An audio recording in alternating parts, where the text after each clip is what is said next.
Welcome to Armchair Expert. I'm Dax Shepard.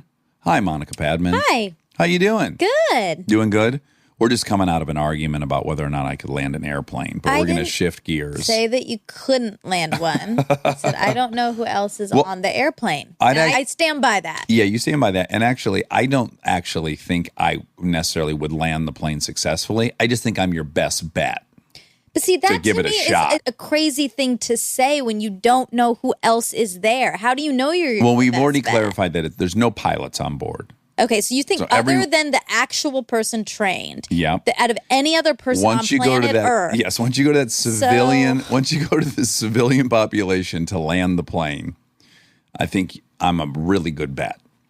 Okay. Okay. I think you're a good bet too. I don't think you're necessarily the best person on Earth to fly a plane other than a pilot. Okay. Maybe not the best on Earth, but definitely top 1 percentile. So we are here to talk with our good friend Will Forte, who we couldn't be bigger fans of. So talented. For me, for my money, chips on the table, the sharpest comedic brain in America. Yeah. I'm going with Will Forte. I agree. I think he has the most clever, bizarre take on everything. Yeah, me too. Boy, that Last Man on Earth. I couldn't get enough of it. God, that's such all a of his show. sketches on SNL, they were so weird.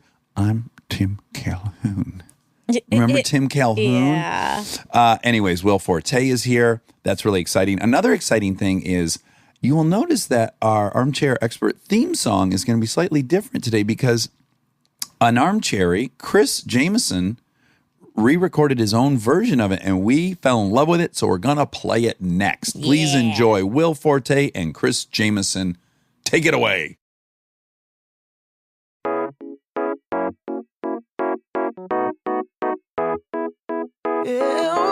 No.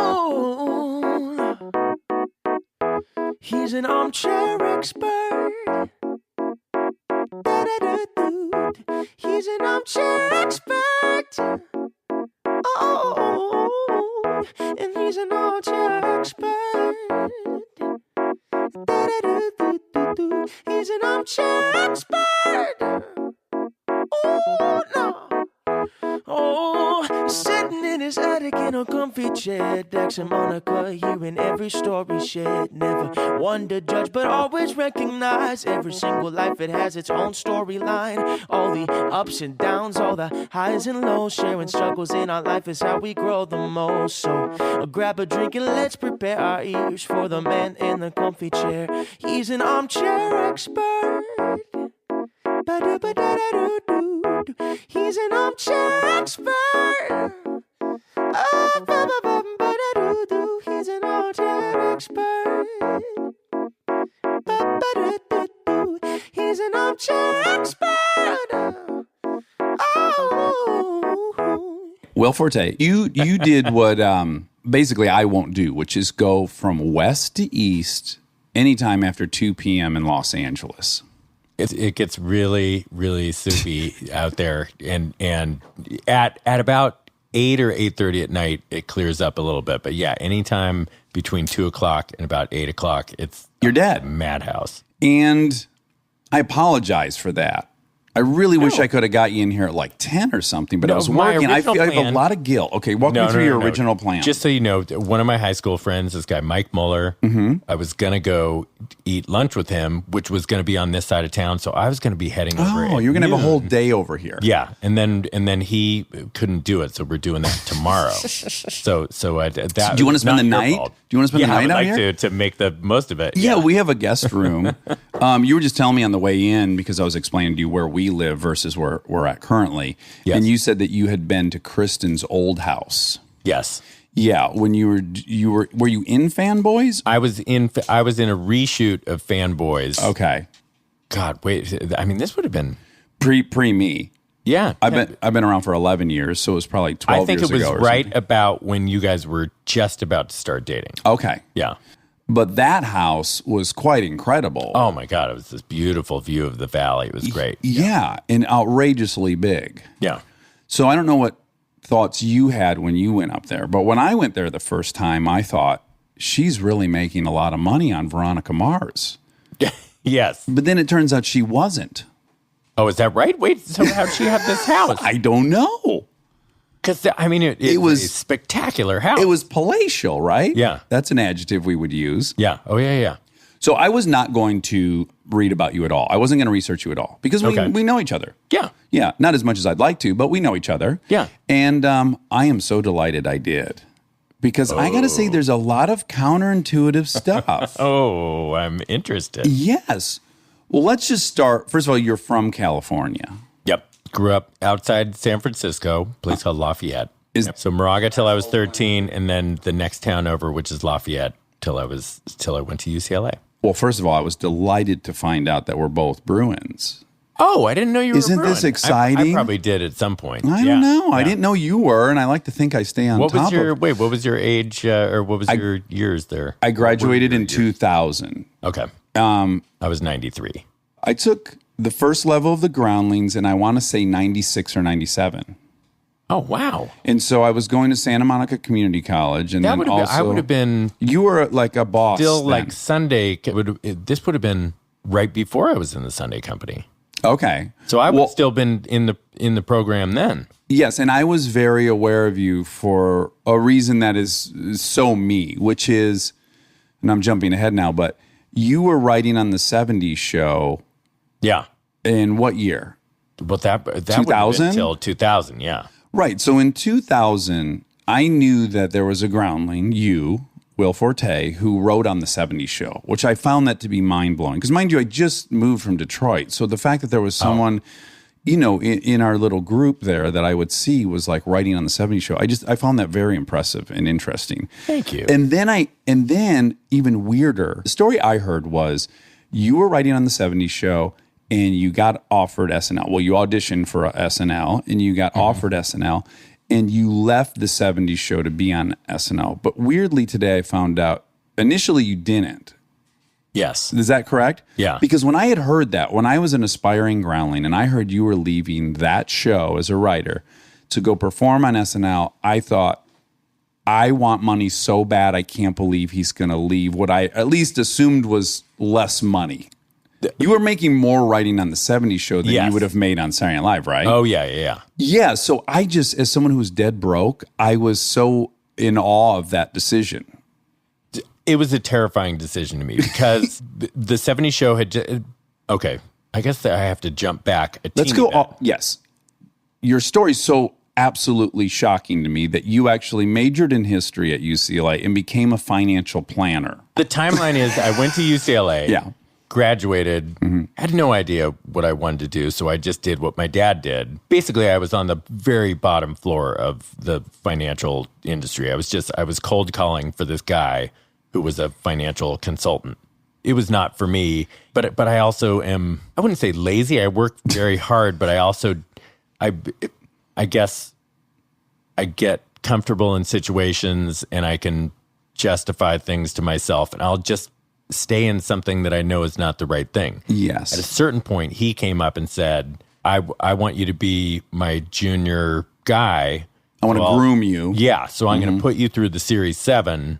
And I realized, if I take the Series 7 is that test that you have to take, like taking your real estate license. Okay. And then you can Getting a real estate buy license. bonds or something? Then you can just, you can do transactions. Can I add, because it's relevant, this was in Beverly Hills too. It was Beverly Hills. Yeah. Yes. Isn't that tasty, Monica? That Will Forte, Was doing our favorite comedian, was working in Beverly Hills as financial planning. Yes, I mean that can't be common knowledge. I was just delighted to see that. What a weird start. For how long? It was. I had for the last year of college, I was interning there basically, and then for about a year and a half after college, right my first year and a half outside of college.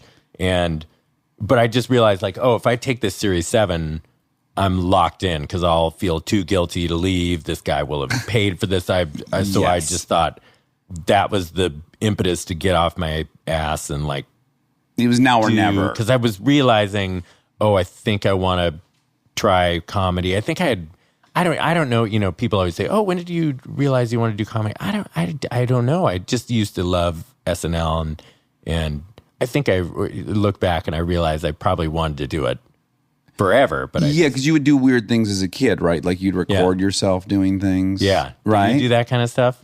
I didn't have a device to record with, but I would, this is so embarrassing. I would, when I'd comb my hair in the morning, I would get distracted with the notion that I was on Letterman, and then I would, imagine the questions he'd be asking me, and then I would answer them in the mirror, and I would just do my appearance on Letterman like all the time. So I don't really know where to file that. To your point, I wasn't like thinking I'm going to be on TV, but somehow I thought I'm going to be on Letterman. What was it like the first time you went on Letterman then?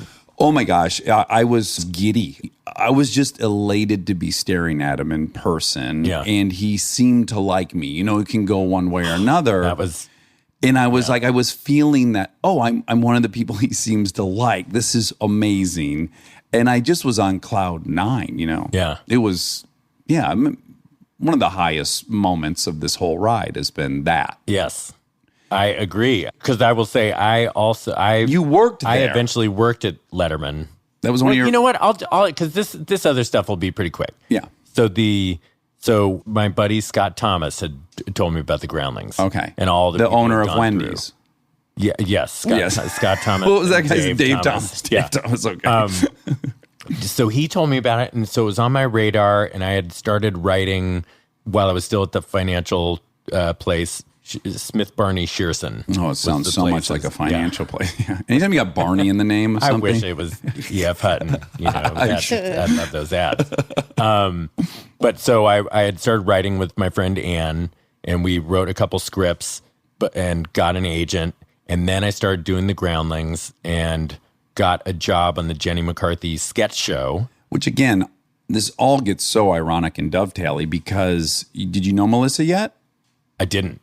Okay, so Melissa McCarthy and Jenny McCarthy are cousins. So how weird, though, that you would then, your first... So I met her there because she was just a PA, and I remember her saying, oh, yeah, I want to go to the Groundlings. Oh, she hadn't started yet? No, she hadn't started. She was talking about how she was going to start the program, and I was, in my head, I'm like, have fun.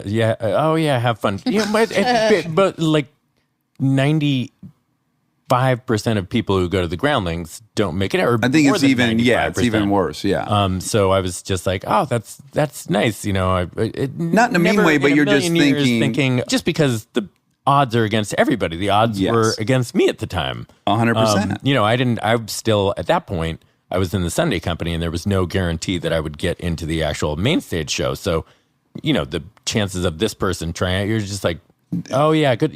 It's in the best of luck not knowing this person would be the best maybe Groundling of all time. Yeah. I mean, really ironic.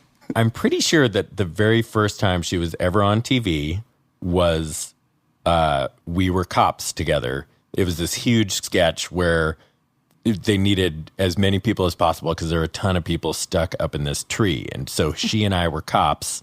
On the Jenny McCarthy show. Sitting on this tree branch. Yeah. Mm-hmm. On the Jenny McCarthy show. I think I would have to ask her, but I'm pretty sure that was the first time she was ever in a sketch or on TV. So that's kind of fun. Well, similar to my obsession with you having been a writer on the 70s show while I was going through the program, I was, Melissa and I were peers. We were in a comedy troupe together. And, oh, really? I didn't know that. Oh, yeah. I was blown away that she had a blood relative that was Jenny McCarthy. Like I thought that was just mind-blowing, that her cousin was famous and everything. I mean, that's how brand new to everything I was. Oh, yeah. No, I was I was the same way. It was So had so Will exciting. Just left? Had Will Ferrell and Sherry had just left when you got into the Sunday Company to go to Saturday Night Live? They had left a while before, because I remember I went when I first was thinking about going to the Groundlings. I thought I'll check out a show. So I went, and I saw a Sunday show, and the people in the show were Will Ferrell, Sherry O'Terry, Chris Kattan, Anna Gasteyer. Oh my gosh! I thought, this is an amazing place. Not knowing, these are all going to be like these superstars. Yeah, it's like your first basketball game you saw Michael Jordan play. Yeah. Okay, so I'm going to go a little further back because I do think there's all these interesting, again, counterintuitive things that I didn't know about you. Okay. One is you're from California, and I find that unique and interesting. But in high school, you were on the football team. Yep. You were a swimmer. Yes. Yes. You're I shaking wasn't your great. head. I was a very good competitive swimmer as a 6, 7, 8, 9, 10, 11-year-old. Okay. Then I got burnt out, and I just stopped. And then I tried to start up again in high school, and I was more of like a kind of team cheerleader who would practice with the team. Always knew where the towels were and everything. I don't even know if I ever made varsity, but okay. But then you were also class president. I was my freshman year, I was class president. And this is no assessment of what I think when I look at you. It's very unconventional for a successful comedian to have been popular. Yes, been accepted and popular and happy. I just generally speaking, you feel like an outsider, and you kind of want to make fun of all the people that you wish you were. I was just shocked to see that you pretty much crushed in high school. I was a nice person. I was a good, nice person. I had a lot of friends because I was just nice to everybody. Mm-hmm. So and I feel like I was my best self in high school and college a little bit too. But college, I don't know. I would just treat people the way I would want to be treated, and regardless of clique or whatever. What strata they were in high school. And my sister, and I learned a lot of that from my sister, who's the same. And I don't know. We were just. Forte kids were nice kids. They were nice kids. And do you think that's just biologically, or were mom and dad really prioritizing that? My mom's super nice too. She is. We have a pretty good, loving family. Yeah, I don't know where that came from. Mm-hmm. I mean, it had to come from my parents, I'm sure. Right. But my sister was the same way. So I was like, oh, she's pretty cool. How many grades older was she? She was 2 grades older. Okay. That's that's very helpful, isn't it? Oh, yeah. To arrive in high school and you're scared, but she was friends with every single person. Everyone loved her. She was, beautiful cheerleader, homecoming. Oh, really? Queen. Did she have cool boyfriends that took you under their wing? She did have some very nice boyfriends. She was good at picking boyfriends. They were good, good people. She would never bring home some guy who was, you'd go oh, I don't like this guy. Right. It was always, anytime if she would ever bring home somebody that you weren't super into, it would be more oh, he's kind of boring. Right, but never he's gonna jump railroad tracks and kill her or something. Yeah. Okay. He's got a pack of condoms and falling socks out or something. And that's where people keep them, right? In their socks. Yeah, I always kept a few in my socks. And then you joined a fraternity at UCLA. I did. I joined Lambda Chi Alpha. Again, I have this stereotype in my head of what someone who joins a fraternity is. Now, again, I've been proven wrong because my best friend Nate Tuck was in one too, and he's the loveliest guy ever. But I do have this, weird stereotype in my head of them being super alpha and chest pounding and, occasionally date raping. So I just see that's in my mind what it is. So when I can't imagine you being attracted to that, but maybe this certain fraternity, were they artsy or something? Well, it's hard justifying going into a fraternity when you look back. It's, you realize it definitely was not a super meatheady fraternity. And also going to UCLA, as it's a huge place. But I mean, there were definitely some meathead bros fraternities there. And there were some guys who were, but there were some guys that I'm still really close friends with. The fraternity was a non-hazing fraternity. Okay. So, but was that rare then? Yeah, it was. That way, I mean, yeah, that was pretty rare. Yeah. And was Dad in a fraternity? My dad was in a fraternity. Okay, so I think a lot of that period was it sounds like you were following Dad's playbook. Yeah, exactly. Did he go to UCLA? He didn't. He went to Dartmouth. Okay. Yeah. Well, that's a fine school. Yeah. That's where I wanted to go to school. You did? I wanted to go there, and they wouldn't let me in.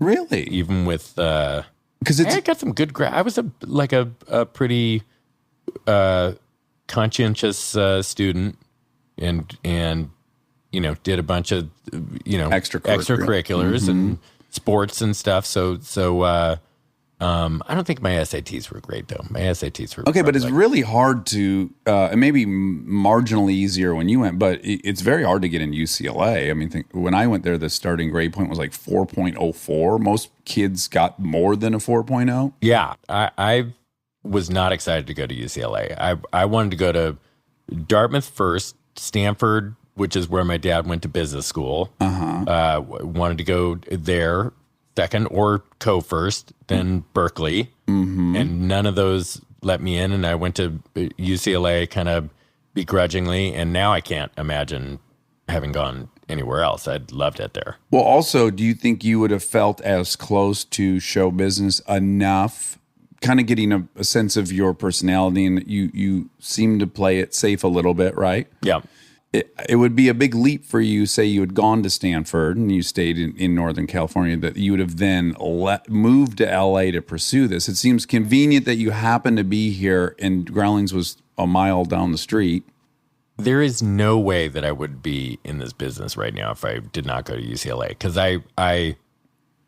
it was hard enough to be down here, right where it's all happening and start.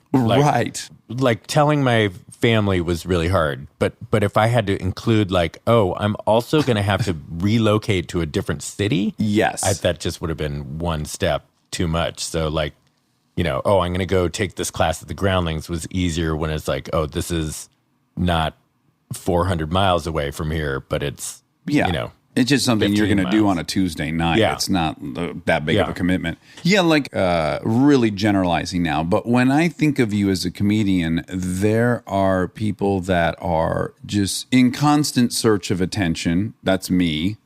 And then there are people who just have a very peculiar point of view that is comedic. Like, I think of you as such... now, what's weird about that, I just think of you as mentally having such a comedic, offbeat, left of center point of view.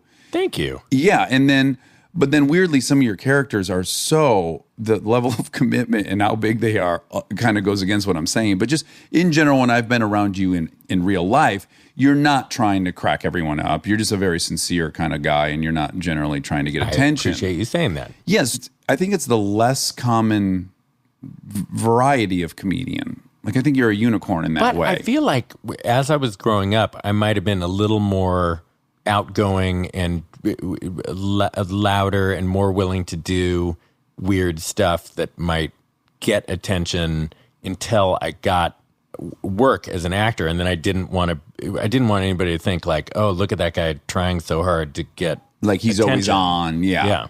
Okay, but so you go through the Groundlings and you become a writer on the 70s show. And you're pretty young at that point. So one more little thing. So yes, I went please. from 70s show to Letterman. Letterman was my second job, and I was terrified because this is my hero, and I was only there for 9 months, and I didn't do a good job. The show was slightly different. I'll say the show seemed to be a little different than the one that I had watched in high school. I didn't watch as much in college. Okay. And then they went over to CBS, and it just seemed to turn. It was a little less weird. Yeah, it was a little more mainstream at 11:30, right? Yeah. So I was trying to figure out how to fit into their groove there, and I was not good at it. I didn't do a good job. So after 9 months, I got fired. Well, before I want to hear what that experience is like, because I have to imagine it's soul crushing. But this is all feeding into eventually that SNL thing. Okay. So then go to come back, went on this show called The Army Show, which went 13 episodes and out. Mm-hmm. Then I went to this show called Action, which there was quite a bit of excitement about this show, and then for some reason didn't catch on. 13 episodes and out. Then I went to Third Rock from the Sun. Mm-hmm. I was kind of I think it was the third season. I came in kind of toward the end of that, wrote till that show ended, and then they took me over to, because they were both Carsey Werner shows by the Bonnie and Terry Turner, so they took me over to 70s Show. Mm-hmm. You're pretty young during this period, right? I would have been, at the time I went to I went to SNL at 32, so I started at 70s Show at probably 29 or 30. Okay. And but then Letterman, how old were you when you went to write on? 27, 26. Yeah, that's pretty young. But Rodney Rothman was there. He was 22. Oh, really? 23. And Carter and Craig, the guys who started How I Met Your Mother, who created that, they were they came straight from college. So they were 21 or 22 also. So there were all these young kids. So I knew it wasn't that I was too young. I don't know. I just wasn't. Did you like that lifestyle? Being a writer in a writer's room and then being on set for the show? I did. I loved writing. The only thing was it's just totally unpredictable. It's terrifying in ways because you don't know how long that the show is going to last. Mm-hmm. So then when I'm at 70 show and I was still doing these shows at the Groundlings every once in a while, Lorne Michaels came to a show, asked me to audition, and I was terrified. I was remembering back to the Letterman stuff and how Letterman was one of my all-time favorites. SNL was one of my all-time favorites. Right. Like, am I going to crush another dream? Right. That was your last. And you mix that together with the fact that 70 Show had just gotten picked up for 2 seasons. Uh-huh. So you're like, you just don't have you're going to get 48 paychecks. Yeah. Yeah. How on earth do you turn that down? It's so rare in writing that you or any kind of entertainment job that you're going to have that kind of stability. It was a combination of the stability, but more than anything, it was that terror of what if I don't make it and then my dream is crushed. Yeah, you got to completely reevaluate what's next. But again, isn't there part of yourself like there a humility side of you that is going, wow, you already have something spectacular, which is like a staff writer on a successful sitcom, and who do you think you are to now gamble something that is so fantastic on something that's so unknown? Were you having that kind of mental debate with yourself? Yeah. Oh, totally. And by the way, the 70 Show was the best job of all time. Yeah, we'd go in at 10 and leave at 4:30 or 5. Oh, wow. Every day, which is unheard of for comedy writing jobs. So you, at a certain point, you did audition and you got offered the job on Saturday Night Live as a... Yes. Yes. And did you initially turn it down? I said no. Oh, my goodness. Wow. Oh, my gosh. Because I was scared. Yeah, scary. But I was like, to my friends, I was like, yeah, I don't know. I'm just, whatever. I think I'm going to make my own short. This is before YouTube or anything. So you're like, I'm just going to make my own short films. And I was so dumb. And then Mark Brazil at 70 Show, like you said, how do you leave this show? What if he was the one who took away the thing that scared me, which was, he said, go and audition. If it doesn't work out, you got a job back here. Oh, how wonderful. And I didn't, that was the last thing I wanted him to say, because I wanted the excuse that, so I went and auditioned and then got How the nerve-wracking job. is that experience? Oh, it's terrifying. I can't imagine.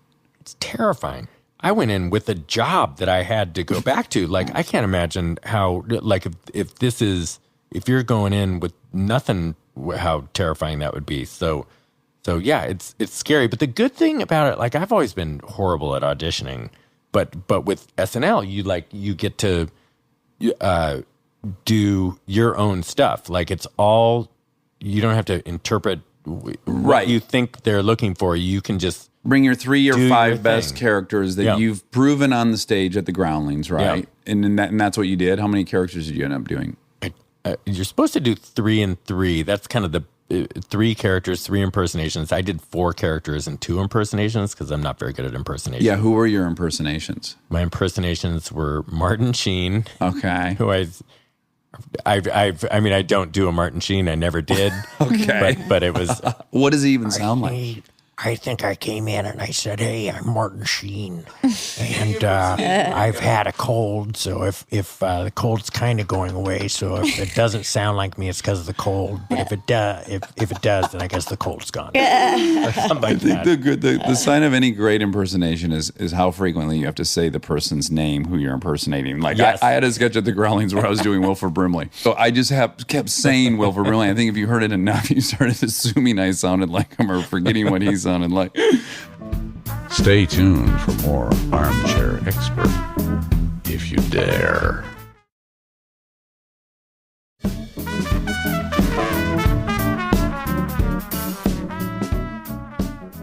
You know, that's the other day we were talking about Wilford Brimley because I brought up the fact that Roy Orbison, how old would you guess Roy Orbison was when he died? I'm like 85, I guess. He was 52 Oh. or maybe 53. Oh my God. He looked like he was 50 when he was 20. No disrespect to the Orbison family. Their genetics, but then Wilford Brimley, when he was doing Cocoon, he's, I think, in his 40s. Oh my God, yeah, he's playing a grandfather, right? Yeah. It is nuts because, and the way you know it's nuts is every time I hear he's still alive, it always kind of shocks me. I'm like, well, no, that guy was very old when I was young. Yeah. But to your point, he was playing 60 when he was 40. Yeah, he's probably in his 70s now. Well, my daughter got into the Golden Girls. She's only 5, but for whatever reason, she likes the Golden Girls. And I was watching, and those women are quite young. Yeah. Like they're not grandmas when I watch it. They're pretty young. But who was the other? I'm sorry, Monica. No, I was just going to make sure we got the other impression in. Yeah, it was exactly what it I was Michael McDonald, which I know everybody does Michael McDonald. Well, but I made it into a weird. I said, I'm Michael McDonald, and I did a mashup of. I don't think I used the term mashup because I don't think that was a thing back then. But it was like I just kept going. Taking it to the, I'ma be there. But I'm taking it to the. It's just like this just segueing back and forth in between those two songs forever. Yeah. And then I came back a year later, and the only impersonation I did was Joni Mitchell. Oh. But I said, I have an album of covers, and this is my cover of Mamas Don't Let Your Babies Grow Up to Be Cowboys. And then it was Mamas Don't Let Your Babies Grow Up to Be Cowboys. Do not let them drive in old trucks. And so it was, Why did you go back? okay, so I said no the first time. And they made you re-audition? During that year, I was like, oh, I made a huge mistake. Like that was my one shot to do it. You can't not pursue a dream because you're scared. Yeah, you're ensuring failure by not doing it. Yeah. And you must be in a very select group of people who've turned that show down, are you? Do you even know those numbers? Like, has Lauren ever pulled you aside and said, by the way, you're one of only 3 people that turned it down? I think it's a small number, Just but I don't you. know. I don't know. I feel like somebody else has had to at some point. Yeah. But that's incredible. It was not as punk rock a move as it sounds now in it was retrospect. more like, thank God they came back the next year and asked if I would reconsider, and I said I would love to, and so they said, come, you'll have to audition again just for just to go through the process. And so I said Standards sure. and practices insisting. So I you did come back. basically what I did, but I changed up the impersonations and then did it. So those are the impersonations. The characters I did Tim Calhoun. My favorite, by the way, my absolute favorite. Oh, thanks. Was it you, Monica? Yeah. Just 2 weeks ago, I forced Monica to sit through all the Tim Calhouns I could It wasn't find. forcing. It was a joy. Well, I mean forcing that you didn't have an option. Sure. You were going to watch those, but you loved them. Yeah. Oh, yeah. I mean, Thank you. I find myself doing Tim Calhoun all the time. Tim Calhoun. It's so. Where did Tim That Calhoun was the come best thing to get to do that on the show because it was one of the first things I did, and it's a nervous character, so like it didn't matter if I was nervous as hell to do Yes. it. So it was Even having done the Groundlings for so long, it's still just yeah. Oh, you do it a ton of times, but you still go, oh, what if it just doesn't translate? Basically the thing that I used to do at the Groundlings was word for word. For the very first time I did it on SNL was the one that I did at the Groundlings. Right. I think that's one of the things. I think that Tina had come to see the show once, Tina Fey, in LA. before Lauren had come and had seen the show that I did, Tim Calhoun, and then I had also done one of the other things I did in my audition was this thing called Gold Man. Gold Man, those people all dressed in gold, and I'm standing on this pedestal, and people come up and they're putting money in, and I'll do a little movement. It says dollars make me move. And then a robber, they all go to watch Sword Swallower, and then a robber comes up, takes all my money, and takes off. But I'm stuck there because since they didn't put money in, I can't move. Sure. So I'm waiting. Finally, somebody comes back, puts in $1, and I take off to try to find this person. They're long gone with all my money. So I get back up, and I'm super sad. And then this little kid comes with the dad and says, "Daddy, why does he look so sad?" And he says, "Maybe if you give him $1, he'll tell you. Maybe if you give him $2, he'll tell you in song." The robber used to be Jim Rash, by the way. Yes, one of the greatest of all time. Sometimes Nat. We would all switch around. And Maya was in it. Maya would be Maya Rudolph. We had a great group back then. Oh my God, it yes. was such a group. But anyway, so I sing this song about how hard it is to be a gold man, and then it's this real feel good song, and then at the very end I say, like, your heart of gold. But it don't make me no saint, because I got a little secret. I suck cock for my face paint. And all these people who are like dancing behind me just start looking at each other. And then I keep singing and they drop out. I suck cock for my face paint. I suck cock for my face paint.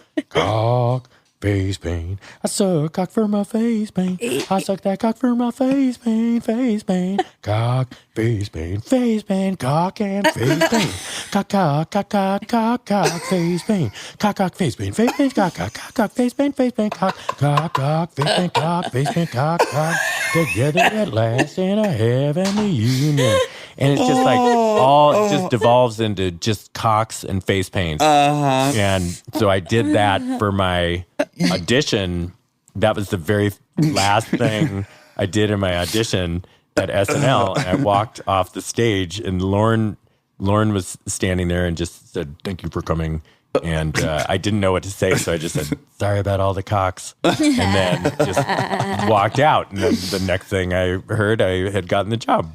Well, you have like some themes in your comedy, and one of them I identify so much with is you seem to have an OCD with singing and songs. Is that true?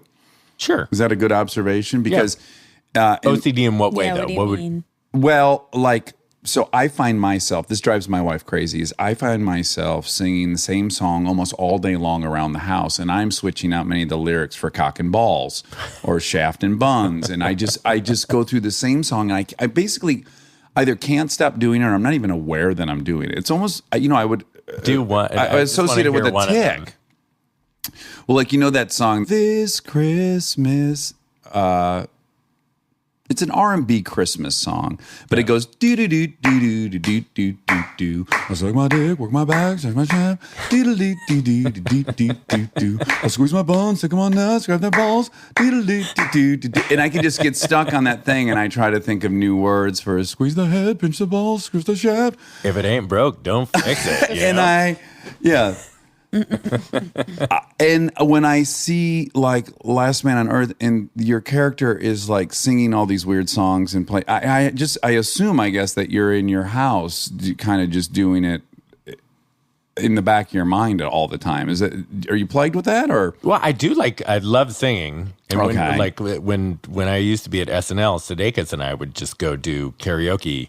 God. Every other night, maybe every night sometimes. Toward the end, we were just going to private rooms and just go private rooms. Oh, yeah. Just the two of us. Most of the time, just the two of us do a couple of our favorites to warm up and then just deep cut it. Yeah. So you love singing. Did the word OCD, was that triggering? Because I feel like, the saying is a fisherman always sees another fisherman at sea. Okay. I don't know that saying, but it's a great one. I'm OCD. Well, I used to be very, very bad OCD in high school or junior high, elementary. Yes, I had all these crazy rituals I did. Like what were your things? I'll try to give you the condensed version because I've done it on here too many times. But my shitting ritual was I had to be bare naked. I had to put my feet on the bowl and squat. And then I had to do everything twice, and I had to take the toilet paper and walk out of the bathroom and touch the wall in the hallway. So you would shit twice? No, I would shit, and then it was time to wipe. And for whatever reason, I had to take the toilet paper out of the room, touch the bathroom wall, come back. But then I had to do, mind you, I'm naked, so I got to look in the hallway and make sure none of my family members know this. Pre-wiping, so you got to like. Yes, yes. This sounds it's like a great observation. Inefficient. No one. I've told that to many people, and no one's pointed out the fact that I was walking with sticky buns, which is a great thing to think I'm of. sure everyone's thought it and just didn't say said it. But I would have to then do that twice. So then I would have all this toilet paper, and then I'd feel very guilty that I'm wasting so much toilet paper. Yeah. And I licked my fingertips all the time. I didn't think anyone knew, and my sister yelled at me for doing it. Yeah. I would get into weird things with my eyes where I had to blink my eyes a lot, or I had to stretch my nose, or just a million of them. Yeah. And in fact, it wasn't until I started smoking cigarettes that they started dissipating. But I still have some weird things, and I do some things kind of compulsively. It's really interesting because my stuff didn't. I read a book about OCD, and it is interesting because it says basically it's in you, and it just there's some inciting traumatic thing that brings it out. Mm-hmm. So I think a lot of people, I think most people have some form of it in them, but some just have it worse than others. But like mine didn't come out till I think after college, you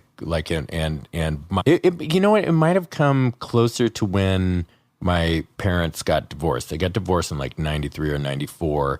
And that was a big deal because at first I was telling myself, oh, well, at least they didn't get divorced when I was younger, this will be easier. But then there's something scary about like you don't know what you want to do with your life. It was right as I was graduating, and I had that weird job. Yeah, before I was like, oh, I don't know what I want to do, but at least I got this family, this wonderful supportive family, and then all of a sudden that's exploded, and I feel like that must have triggered something. Yeah, because this probably a safest part of your life is returning home for Christmas, for holidays, and it's that unit. Yeah.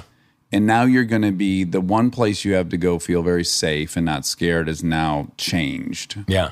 Yeah, it's weird. So I'd always heard that too, is that it starts when your life is out of control in some way, and then it's something for you to control. Of course, you're not completely unconscious of this, but mine started with the arrival of my first stepdad, who was a terrible person. So I can definitely see it makes sense. But I was talking to a psychiatrist, right? And I was in his office, and his office was organized in a way that was borderline serial killerish, right? And so I said to him jokingly, it's not my place to say this, but I'm assuming there was some period of your life where you were maybe a little out of control and you maybe a little OCD or something. I make some kind of joke about it. Yeah. And he goes, well, it's not. That's what everyone always thought. He goes, but there's much more proof now that it is an area of your brain that is kind of overdeveloped. And then I was watching 60 Minutes on people with super memory. I don't know if you know about these people. Mary Lou Henner? Yes, Mary Lou Henner. I really want to read her book, but keep going. I could talk about super memory for the rest of our lives. Yeah. Yes. Well, what they found is that people with super memory, almost without exception, they are all also OCD. So even Mary Lou, her closet is insane. They showed it on 60 Minutes. So they figured out the area of your brain that is also really overdeveloped for memory is also contributing to this OCD. So I think there's a lot of components to it, I guess is what I'm saying. But it's really interesting because I hear your stuff and none of that stuff is what I have, but it makes total sense to me. What are yours? It's more like it's locks. Do you want to tell me the one first, or you want? No, I want you. I keep hijacking your thoughts. I'm sorry. Oh no, God. It's stove for sure. Checking in some kind of rhythm of fours. Mine's fours, not twos. Okay. And making sure it's off. And I never use the fucking stove. Why not just turn the gas off for it? Yeah, I don't know. I could just have the stove removed. I mean, I don't use it.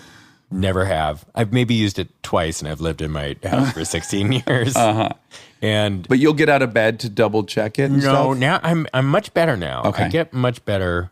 And sometimes I don't even check now. I feel like I've gotten through the worst of it, but then But I always thought, oh, it's just these two things. And then checking faucets, making sure that I don't want to burn the house down. I don't want to flood the house. So I make sure that, I have this pattern with the shower and the faucets also. I don't know what that's all about. Right. And thank God I don't have some people have it to such a degree that they can't even leave the house and stuff. Oh, and it threatens their health. Like they wash their hands to the point that the skin falls off and stuff. Yeah. And I've that general stuff, but then it's also like I always thought that's the extent of it, is just those things. But then I've realized the older I get, the more you realize, oh, it's in every part of my life in little ways. Like it's what makes me not be able to stop working and be when I'm in a work situation. Like I don't always need to be working, but when I am working, I'm working. You can lose sight of everything else. Yeah, and like, or like doing a jigsaw puzzle is the dumbest thing. But like, if you put me on a jigsaw puzzle, goodbye civilization. I don't know anything exists except that jigsaw puzzle. On New Year's once, I think it was the millennium, and I'm doing a jigsaw puzzle, and then I had to go to the bathroom, and I came out, and they had just destroyed the jigsaw puzzle because I had not been part of the group for like a day and a half. Oh my goodness! And New Year's was approaching, so they're like, "We got to destroy this." Yeah, the thing I heard about you, and I don't remember the specifics of it, but I heard you have some kind of, when you're saying goodbye on a phone call, there's some kind of repetition or OCD. Do you know what I'm talking about? I would say more than that. I'm now really nervous that I just said something that hurt your feelings and that you have no idea that you... No, not at all. The thing that I for sure know, and I don't think I'm not as locked into this as I used to be, but it used to be that when I was like at a party, I had to say goodbye to each person. Maybe not strangers. That's maybe what I heard. No, but it would be like if you came with me to a party and you're like, let's go, we got to, good luck getting me out that door. It's like a half hour situation of, making sure each person I talk to that night has a close off. Right. A nice thorough so just goodbye. in case I died on the way home, it's like, oh, I remember our last conversation. And that is my absolute biggest pet peeve, I gotta say. Really? If I would never go to you, I would never ever ride with you anywhere ever because of that. Better. You have gotten better, yeah. Because I just leave. I cannot stand saying goodbye. I hate this. Yeah. This obligation to wrap everything up. Yeah. Like we saw each other, we did this, and now I'm gonna leave. Like that whole thing, I find so exhausting, and it makes me feel so awkward. Well, now I just leave. Yeah, I feel like I'm trying to do that too. I'm trying to be better to myself and just absolve myself of that kind of stuff that I'm hanging on to. Because I think through and I go, if somebody didn't say bye to me at the end of the night, I don't get mad at them. No, ever. So now I've kind of gone the other way, and it's like, I'm just going to sneak out. Yes. What do they call? They called us something goodbye. Ghosting. The attack. No, they call it like some nationality, an Irish goodbye, or some kind. Yeah, they've linked some ethnicity to it. Yeah, and I always say to Kristen, like right around, it's fucking French goodbye. Let's get out of here. I never have the right one, and I never say the same one twice. Let's do an Israeli goodbye. But I think I'm better. I'm better. Yeah, I'm better. I'm better with everything. I'm trying to. Yeah, you just try to break the patterns, and you realize the world is not going to end. Was yours linked to superstition at all? Like, because mine were all, if I didn't do those things, I was going to have terrible luck. Yes, as a plane flight came up, it would always be like, I need to do this or the plane's going to crash. Right. Like if I was running, some of these things would be physical challenges. Like, I need to finish in this certain amount of time or my plane will crash. Yes. And every once in a while, I wouldn't finish in time and my plane didn't crash. And it's like, well. Right. Or I would get on a plane and I do crosswords and like, okay, got to finish this and do one round of drop 7 and get over 300,000 on drop 7, which is a dumb game that I'm totally into on my phone, and would usually be able to pull it off. But if I didn't, the plane wouldn't crash. Right. Like, nobody, the gods are not going to punish everyone on this plane because of my. Oh, right, because you didn't hit 300. Yeah, mine Yeah. was Van Halen Jump. If I heard that song one time, I was going to have the worst luck imaginable, and I had to find a way to hear the song a second time. So if it was like on the you had to radio, hear it twice. Yes, everything for me was twice. Like doing any one thing made things uneven, and I had to make them even. It was so bizarre. Oh, that's interesting. But you also realize there are other people on that plane who have superstitions too, and it's so I can't control their superstitions. And You're right. I so- never think I'm going to be the victim of someone else's superstition. Yeah. Okay, so you find yourself at Saturday Night Live. You finally get there, and according to what I read, for you, the first 3 years it really takes you a while to get kind of comfortable and relaxed there, right? Which, come to find out, as more and more cast members talk publicly, it sounds pretty common. There's a lot of people that were very riddled with all this. It's funny because when you're just watching on TV, you assume all these people are just like having the best time of their life, and some people are like Fred. Fred and I came in the same year, and Fred was just had no fear of performing. He loved it, and we'd get to the end of a season, and he couldn't wait for the next season to start. Yeah. I was like, if this hiatus lasted 10 years, I'd be fine with it. yeah. I was excited about writers' strikes. It was so interesting. Yeah. When I think of you in my mind, I think of Fred quite often because having been in the Groundlings, there are members in any kind of comedy troupe where they're your favorite member, and rarely is it the person that crushes the most for the audience. Like there are comedians, and generally I think we gravitate, like in the Groundlings, or I have to imagine at Saturday Night Live, where like the weirder take on something becomes the thing. So I can imagine that they must have loved you during the sketch pitching phase of that show, because I have to imagine you brought in just the most bizarre ideas, and it was probably very entertaining. I definitely would pitch some weird things, and Fred and I would write a lot of super weird things together, and they would sometimes go very well at the table read and then knock it in. Well, I was going to say that becomes it certainly was the case when I was in the Sunday Company. My friend Guy Stevenson had the weirdest mind of all of us. Half of his sketches were about robots. Just that was a given. Like of the 6 sketches he brought in on a Wednesday, 3 of them were going to be about robots, and you couldn't wait to see what thing was going to happen to robots this week. And it can be a little bit misleading because we would just he was our comedian, you know what I'm saying? Yeah. But then you go see an audience who doesn't sit and watch 96 sketches on a Wednesday night, so they're not dying to see something completely different. So I would imagine it gets hard to navigate what your stuff is, but broadly appealing. Was it difficult for you to assess which one of your sketches were going to be big and which were not? Well, it's my thing going in was always like, I'm going to do the stuff that I like. I know that it's not real mainstream, so I have to. So just remember, like, not as many people are going to like it probably, but was like, I'm just going to keep doing the stuff that makes me happy and be prepared that it's not going to be like mainstream hits. And so, and sometimes there'd be something that would just somehow break through all that. A little bit, but I was never attempting to do something that would be a hit for an audience. It was just like stuff that we felt like was fun for us. Like MacGruber, we had no idea that people would like that. Was that probably, am I wrong in saying that was your most successful, that came back the most often and stuff? I think so, yeah. That's probably the one that most people would know. Yeah. I would think. And also that was like me and Yorma and John Solomon together doing that. Like if I'll do stuff on my own, it'll probably be super weird. It would be. And by the way, those guys are also very weird, but Yorma, he and the Lonely Island guys they are can so good at like package. doing weird stuff that somehow is relatable and it's subversive almost. It's in a very palatable it's package. no less weird. It's just like, and Wig. Yeah, Dick in the Box. Like somehow Dick in the Box shouldn't work, but they cracked that somehow where it's hugely appealing. And Wig is the same way. It's just like her stuff is so weird and just like as weird as it gets, but she's able to do it in such a way that like just everyone loves it. Yeah. Farrell's the same way.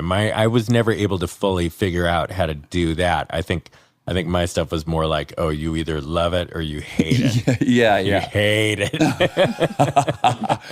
And were you comfortable with that? Like, how human are you? How detached are you? You have all these different cast members, and some of them are breaking out in this way or that. And did that stuff occupy your thoughts at all? Yeah, even having prepared myself mentally for that, you still like there are times that you go like you have a little professional jealousy, but we're all like family over there, so you're super happy for your friends, and also you're just human, so there's always going to be a little bit of like, oh well, why can't my sketch be popular? Why can't so it's not even that you're like rooting against the person. It's just like, boy, it'd be great if I had that exactly part of the equation as well.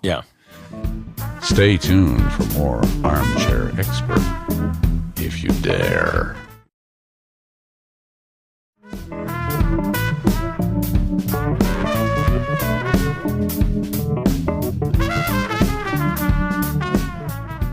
And then, so you were there for 8 years. When did you do MacGruber, the movie? We started doing the sketches, and then there was a certain point where Lauren said, Pepsi has approached us about doing an SNL Super Bowl commercial for Pepsi. I think MacGruber might be what we should do. And we were very excited about that. Because at that point, Wig was on the show, Hader, Sandberg, Fred, like Maya, all these people were on the show. And so I think when Pepsi then heard, oh yeah, we want to do this Forte thing, Pepsi then immediately was like, you know what?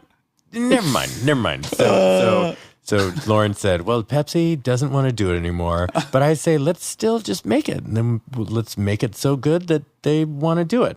And so we said, yeah, okay, we'll go for it. Well, that's cool. So we made these Pepsi ads without their permission and then showed it to them, and they said, yeah, we do like this. Oh. But then the weird thing was we made 3.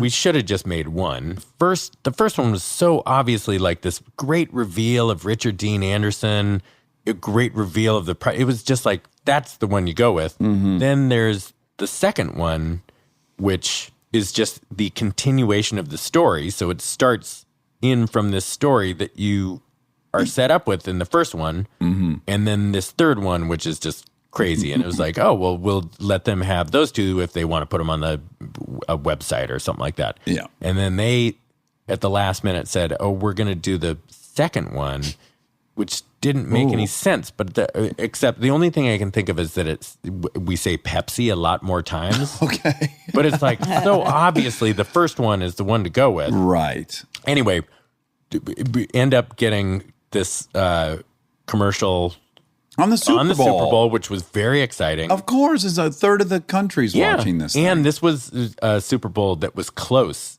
going into the fourth quarter, and we were supposed to be, the ad was playing in the fourth quarter, I think, or the end of the third quarter. So it was, a lot of people saw the wrong the wrong commercial play, but that's all right. But it's still very exciting. So Lauren had, I forget which movie studio it was, but they said, have you ever thought about a MacGruber movie? And he asked us, and we said, oh, that's weird, but yeah, we'll start thinking about it. And then as we were thinking about it, that studio said, never mind, they Pepsi'd us and said, like, never mind, we don't have this interest that we said we had.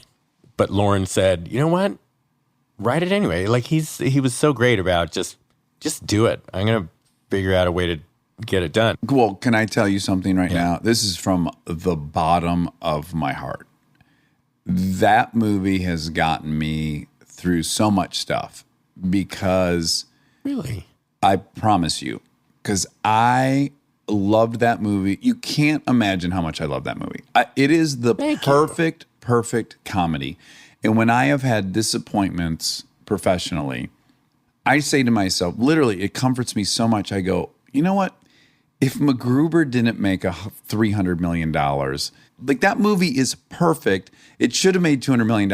And I take so much comfort in the fact that, like, it's not actually a statement on how good the thing was. Sometimes just great movies don't make any money. And I always think of that movie. I always do, because I went and saw it opening night. The fucking sequence where you guys take 25 minutes to assemble the A-Team. You meet all these characters, all their unique things. And then at the end of it, you put them in one van and blow them all up. And I go, oh my God, these guys, this is the greatest, bravest. They just literally wasted 25 minutes of a movie for a single joke. I admire that movie so much. And so often when I'm feeling bad for myself, I think, oh, boo-hoo. Forte made MacGruber and it didn't make money. Like, if that movie didn't make money, how bad can you feel? Didn't make $200 million. We didn't make $8 million. Right, but it was, I always think of that just to go like, how bad can you feel for yourself? Forte made a perfect comedy and it didn't make a ton of money. So it's okay. That's so nice of you to say. I constantly am referencing. It was a really good lesson, though, to go through that. Because I had gone through something else. Brother Solomon? Yeah, I did. Like there were things in that. It didn't quite turn out how I wanted it to. And it was the first thing I had ever done. And so I didn't really have any control over it. And I love that movie, but there's a lot of stuff in there that I feel like if I had another crack at, I would do a little differently. You wouldn't be arrogant to say, I'll say it for you. You actually don't have the brand of comedy that benefits all that well from collaboration, if I can just say. You have such a unique point of view that the only shot it has is that you at least executed exactly how you imagined it. Oh, that's nice of you to say. But truthfully, like there's certain comedy that works really well in collaboration or certain points of view, but yours is so specific. I don't think it benefits from having someone else come in and kind of put it through another lens. That's yeah, that was a hard. That's interesting you say that, because I guess that does kind of make a little bit of sense. Because MacGruber then, Lorne, wrapped us up in his arms and basically, was a bull, just a shield, fighting off everybody and letting us do what we wanted to do. And Jorma and John and I, all three, kind of share complementary sensibilities, and so we were able to get it exactly how we wanted it. And Brother Solomon bombed in the same way that MacGruber bombed, but MacGruber was an easier pill to swallow. Yeah, because you at least made the thing. There's nothing I would have done differently. Yeah. I'll never have that feeling of like, oh, what would have been if this happened or this happened. It's hugely comforting to at least made the thing you wanted to make. Yeah. And in fact, if you've got to prioritize, you'd be better off, I think, walking away with something that was exactly what you set out to do. Yeah. Versus a movie you didn't love and it made a ton of money. I think just for your life, it ends up being more comforting. Yeah. That's funny you say that, because I've never made something that made a bunch of money. So, right, that wasn't what you wanted. I don't know the aspect of it. All I know is like how comfortable I am with bombs. Right. So. But what's great is you're not breakable. You keep going, which I think is so much more admirable than someone who just, pulls a horseshoe out of their ass every time. But I don't know. I mean, I just got super lucky because after MacGruber bombed, it was very similar to how I felt about after I bombed out at Letterman. It was like, I think it's time to leave SNL, because I was turning 40, or had just turned 40. I had been there for 8 years. And it's like, there's no way I'm going to make another movie based on an SNL character. And at some point I'm going to have to leave. So it just made sense to But it must have been terribly scary, because you're now leaving the thing that you've done for 8 years. Yeah. And so you go, what's next? Well, we all know what's next when you leave SNL. It's to do movies, but you just found out you're not going to be doing those. Yeah. Right? Yeah. And I made the decision after the movie bombed. I have to imagine you were checking your fucking stove nonstop during this period. Were you not? Yes, I was. That's very funny. I was. But I wonder, I feel like in your position, it'd be easy to be critical of you and go, well, you should probably have been the third lead of a bunch of movies and worked your way up to being the lead of a movie. But I would say that you really couldn't do that, because the things that you write truly require that you play the character, because they're so specific. It's not like you could have plugged someone else into MacGruber. You couldn't have turned that over to someone else. I don't think it would have worked. The reason I like Last Man on Earth so much, and I use this argument all the time when Monica and I are talking about comedies and which ones I like and which ones I don't, the ones I'm most drawn to are ones where nobody else could play the person.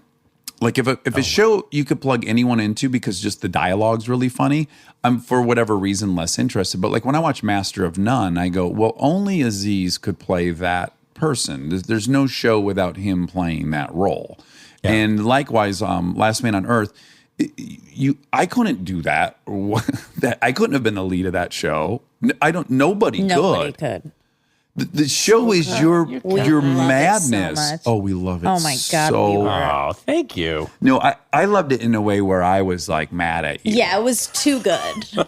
Like when I watch you, I can't do what you do. I couldn't predict what was coming, which is the best feeling when watching a comedy. I don't know what's coming next. And then the things you're doing, you could have put me in a writing room for 15 hours. I wouldn't have thought of it. It's such candy if you're into comedy. Yeah. Thank you. It's so bonkers. Now, it's really, yeah. Having had a couple of hits, taken a couple of arrows, how do you end up with your own show on Fox? The plan was just like, see what happens acting wise. Worst case scenario, I go back to writing, which I loved. And that whole process is frustrating and exhilarating. It's so much fun. It's like a little jigsaw puzzle, every script you're writing. So it appeals to my OCD. Mm-hmm. So I knew that. And then, when I left SNL, there was no part of me that was like, well, this is the obvious step. Like people are gonna, there was no demand for my acting services. So I spent a year just kind of not doing anything, kind of by choice, but nobody came a calling, right? Either. And then Sandberg called up and said, "Oh, Sandler wants to know if you would do this part in the movie," and it was so nice of him to include me in this. So I did a part in That's My Boy and had a blast, and then did a little part in the Neighborhood Watch movie. With Akiva. And so I was so thankful to those guys. And then out of nowhere, Nebraska job comes up. Yes. Did that blow your fucking mind to be the lead of an Alexander Payne movie? I mean, by the way, after the year you had, there's no way that's what you're thinking is going to happen. I had put myself on tape when I picked the ones that I was going to send in of each scene. I thought, I'm not super embarrassed of this. This is not embarrassing. To me, it was, I sent it off and I didn't think for another second about it because there was no way I was going to get this job. I didn't hear anything for like 6 months, and I had gone on a trip to Jamaica, and I got back and then weird, really quick. No, was that? Do you think Will goes to Jamaica? Yeah, okay, go ahead. I guess I wouldn't have expected. Well, I was going to go somewhere else, and this travel agent said, "Oh, let me." They said there is this place in Jamaica that's amazing. This hotel. Hedonism it's called too. the Jamaica Inn. It's like Kristen like a 40s. Was there. Kristen was there for the when movie. she did the boat movie. Yeah. And you loved it. I loved it. You'll be back. No, there are other places to go. Now I'm super into Ireland. Oh, yeah. Okay. I love Ireland. You've already been. I've been a bunch of times. Like you love it to the point where you would consider having a little tiny house there or something? Yes.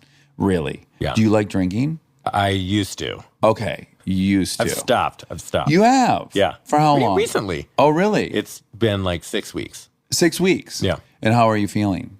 Awesome. It's the best. Yeah. I wonder why I don't think you know this about me, but I haven't drank in 14 years. And I did know that because the person that I was talking to said they were listening currently to your podcast. Okay. had said that. Oh, it's my friend Lindsay. I was talking to her on the phone. She's an armchair. Because she's going to hear this. So I just want to say hello, Lindsay. Hi, Lindsay. So happy to have you as an armchair. But Ireland, though, is a hard place to not drink. I don't think I'd want to be. Well, I wasn't not drinking then. I know that. I'm warning you about your future trips to the Emerald Isle. No, you get that Beamish on tap there. I was killing Beamishes. I went for the Guinness. Okay, I got to drink the Guinness, and I certainly did plenty of that. But boy, I discovered Beamish on tap. What kind of flavor is Beamish? Beamish is not Guinnessy, is it? It's not. It's more of the. What do you make a black and tan with? You make it with Guinness and.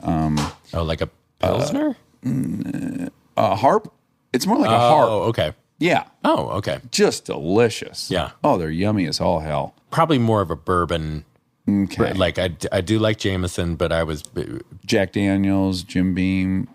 I don't Maker's like Mark. I like not even that. I like Woodford or Bullet or Oh, these are way fancier than I knew about. Whistle Pig. Oh, Jesus. It's really good. I don't even know. Whistle Pig might be right. Some of these sound like sexual positions or something. Whistle Pig. Yeah. Yeah, I had a couple beers. I got back to her house. She wanted to whistle pig. I had never done that. That was embarrassing. Okay, so I totally interrupted you. So you did Nebraska, and did you have again the same round of fear you had going into Letterman and SNL? I mean, I like every step of the process was terrifying. Like after 6 months after sending in that thing, I heard he wanted to meet with me. The morning of, I even called my agent and said, I shouldn't go in. They're not going to pick me anyway, because I was so nervous. Sure. So I went in, auditioned, and he said some really nice things about my audition. And then that to me was like, this is the best thing ever of my career, because this is for sure where it's going to stop. Yep. And then was hearing that I was in the mix.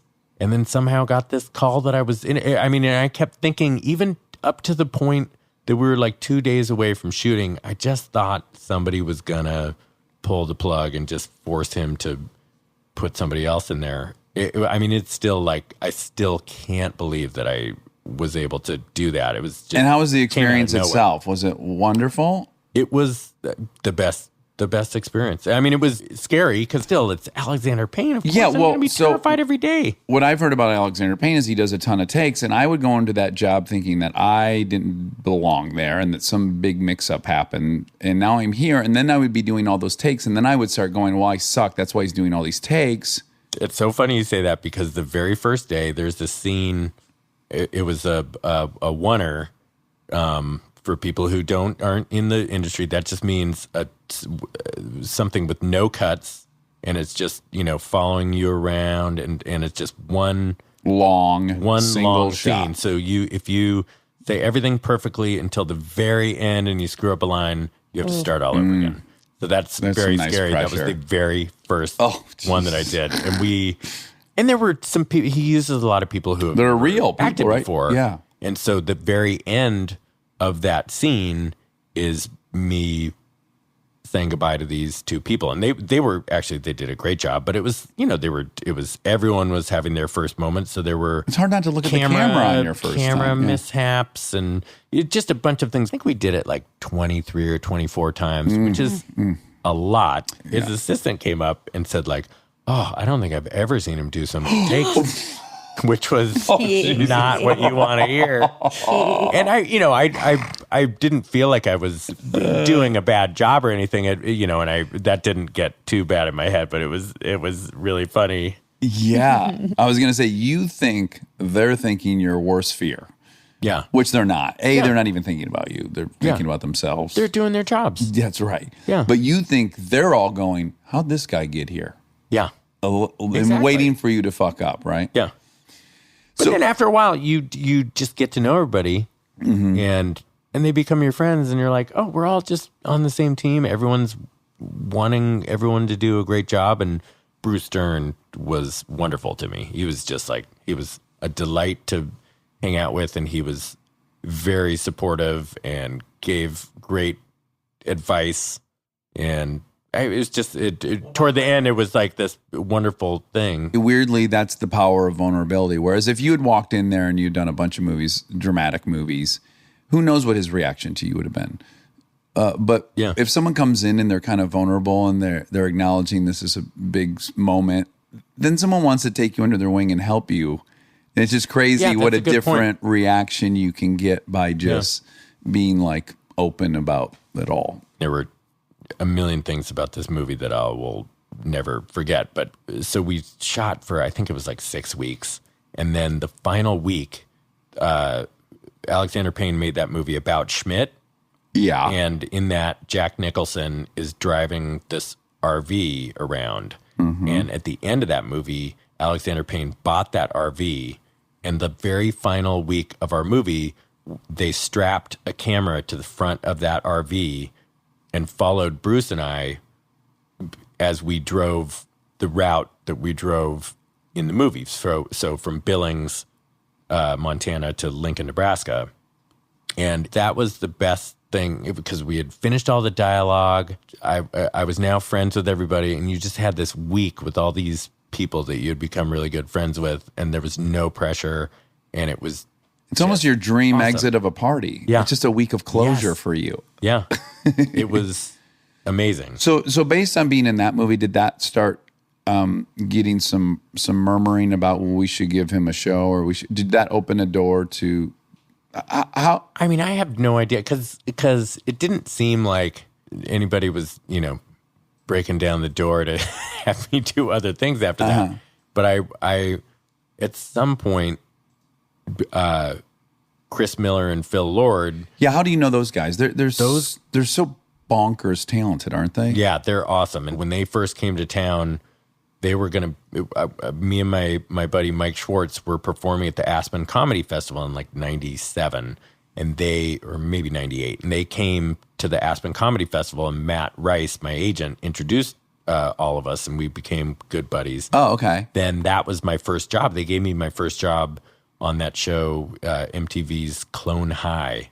Oh, And I was Abraham Lincoln. So we've been friends forever, and they had just signed this deal with 20th. yeah. So they asked me if I wanted to try to come up with an idea that I would just write. By the way, these guys did the Lego movie, Yeah, right? Lego That's what kind movie, of propelled them. 21 Jump Street, Cloudy Yeah. with a Chance of Meatballs.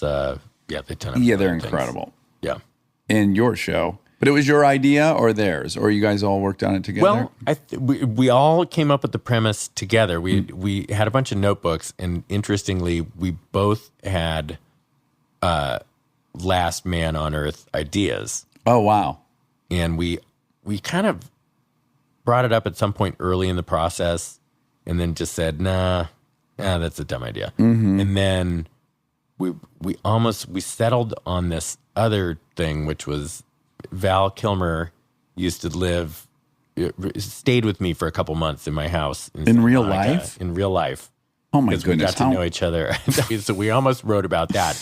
And then like 5 minutes before pulling the trigger on that, like Chris was getting his jacket on to leave, we said, let's revisit. There was some revisiting to The Last Man on Earth as we were flipping through the notebooks, and something changed where we thought, we can, if we do it slightly more organically, then this could really work. And then stuff just started pouring out. And then, a couple weeks later we pitched it, and Well, it's the first comedy for sure that I've ever watched that I had to binge. I'm grateful that I missed the first year of it because it is so cliffhangery. Like I really got sucked into the story, but it would have driven me crazy to have to wait. Well, also, if you know a lot about TV while you're watching the show, there's so many things about it that are intriguing.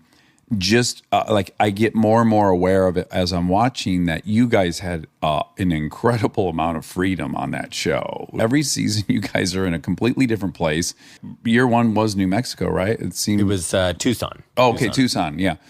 And then you guys are in Malibu, and then you're at that weird And industrial complex. yeah, like San Jose. Yeah, and then you're on a boat. I mean, Yeah. the fact that you guys were allowed to, that you never got anchored down to some stage they built was in itself, I was like, oh, this is so refreshing. There were so many little elements that aided in it being as original and unpredictable as it was. They were. I mean, we would have to fight sometimes for that stuff because it was, it is very expensive to keep rebuilding those new things. So we would have to, they were always so great to ultimately capitulate. Is the right word? Yeah, it is. Change your position.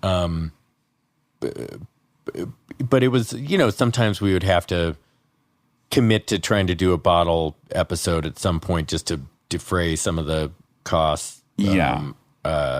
But they were ultimately they were very good in letting us do what we wanted to do, even if they would fight us on some things. Sometimes we were pretty stubborn.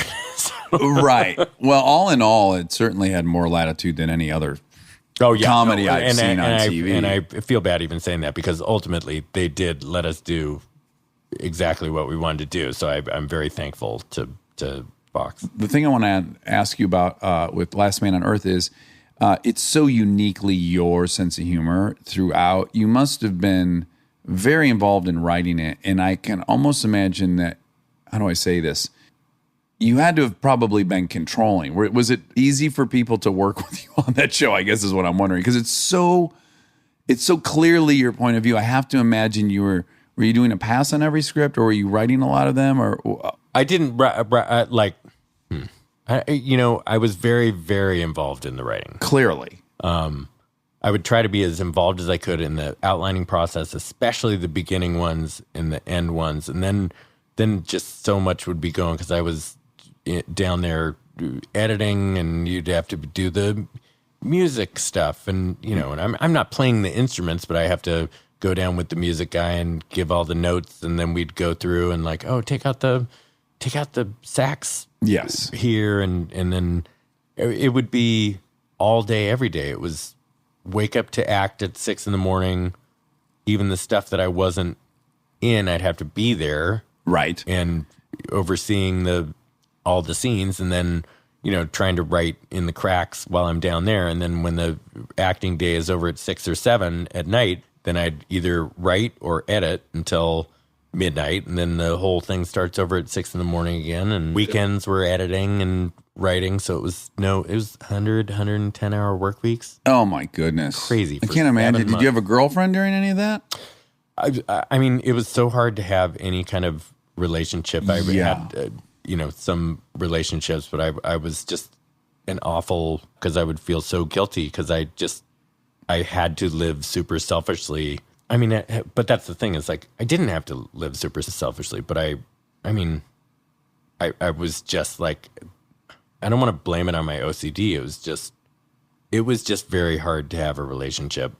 And you would think sometimes, okay, you're missing out on the outside world, because I wouldn't see anybody for months and months. Yeah. And so it's like, okay, the next season, I want to make it so that I can have kind of more of a normal life, and you think you can do it. And then I would, maybe start a relationship with somebody and then just go, oh God, I can't do it. Yeah. And then there was, always had kind of a tricky relationship with alcohol, but like during this process, I developed some bad habits. It was your only relief, I would imagine. Yeah, and it was like, but it started being a real, would be to combat stress and loneliness and isolation, stuff like that. So that's why I kind of cut it off. Once the show got canceled, those habits stayed with me. So I was like, I am not going to let this show this alcohol stuff. Who's boss? Yeah. Take it by the collar and bring it out back behind the woodshed. Yes. I'm friends with Mary, and she just loves you, and she always spoke so highly of you and watching you work on that show. Is just the best person. Yeah, so attractive too. She's awesome. You can't get around it. I will. I'm friends with her. I'm friends with her husband too. Yeah, sure. Me too. I'll still say it. Yeah. Yeah. I think Ted thinks Kristen's hot. So, one hand washes the other. Am I to? Yeah, we do things together. Right? That's right. Yeah. Okay. Yeah. Okay. We've been to Jamaica too, but we stayed at Hedonism. Were you heartbroken when the show was canceled, or did it help that they just canceled every single comedy they had? Or were you relieved to be off the treadmill? I was super relieved. Yeah, because you wouldn't have let yourself ever quit. I couldn't let go, and it got harder every year to motivate yourself for the. I mean, it made me feel so guilty, because it's like, it's the goal when you enter comedy is to have something that you can fully control every aspect of. And as I was doing it, I even working with this amazing group of actors and writers, and everyone on the crew was just, it's a family. I'm leaving there tonight to go with all these people from hair and makeup department and wardrobe to go have dinner. Like, we still all hang out. It's like, that's the thing I really miss. And obviously for the fans, I would love to have given them some closure. Closure. Yeah. Closure. But like, it was it was probably a blessing. 40 pounds heavier. I was drinking too much. It was probably physically and life-threatening. Psychologically, yeah. I was hating myself. I was like, it was even with these just amazing people surrounding me, I felt so isolated and it was driving me crazy. Well, but I couldn't stop That's the one weird thing is, so those people, you can't really, as close as you can be to them, just the dynamic insists that they're a team, but you're brass. You know, on some level, like, there's something fun about being an actor on a show you have nothing to do with, because it's just kind of like your kids and they're trying to wrangle you, and it's kind of us against them, and you have this camaraderie, right? Maybe you don't like the writing, or you do, or you don't like this director, but to always have a foot in the other side of it, it's almost like it's isolating in that way, because you just care about it on another level. Well, I mean, I would be the person, I'd have to go in and give them all notes, and I'd be a freaking taskmaster, because I know exactly how I would want it. And I mean, these guys are all so amazing, so it would be so annoying for them, because they're like doing these legitimately awesome takes that a lot of times we would use those, but I would just need to get a take also of how I thought in my head, so it would kind of at times drive them crazy, and I would feel like such a dick. Yeah, to have to constantly pull the boss. rank over everyone. Yeah. Well, I hope you design a different mousetrap and keep doing stuff, because I think I'm your number one fan. You already know what you're doing? Well, I mean, we are hoping to do a MacGruber related something. We're working on a pitch right now that would be like an 8-episode TV thing, not a movie. Okay. And you'll have me on. I'll play a dead body or something. We'll have you on. Was it stressful at all asking friends to do those great cameos that the show had? Yes, it was. Because you seem a little codependent to me. It was. And I say that as a compliment. That's safe to say. That's fair. Yeah. So the notion that you might be putting someone out or calling in a favor, like, I just imagine that making you very uncomfortable. Yes. I cannot tell you how awesome everyone was everyone was so nice. Like Will Ferrell, I don't know him super well. I mean, I think he's one of the funniest people that's ever lived, and I think he's one of the nicest people that's ever lived. You know, it's suspicious. But like I am not like super good friends with them or anything. I've we have a shared past of Groundlings and SNL stuff, but never at the same time. So I don't know, I'll always feel like this attachment to him that he probably doesn't feel towards me. Sure.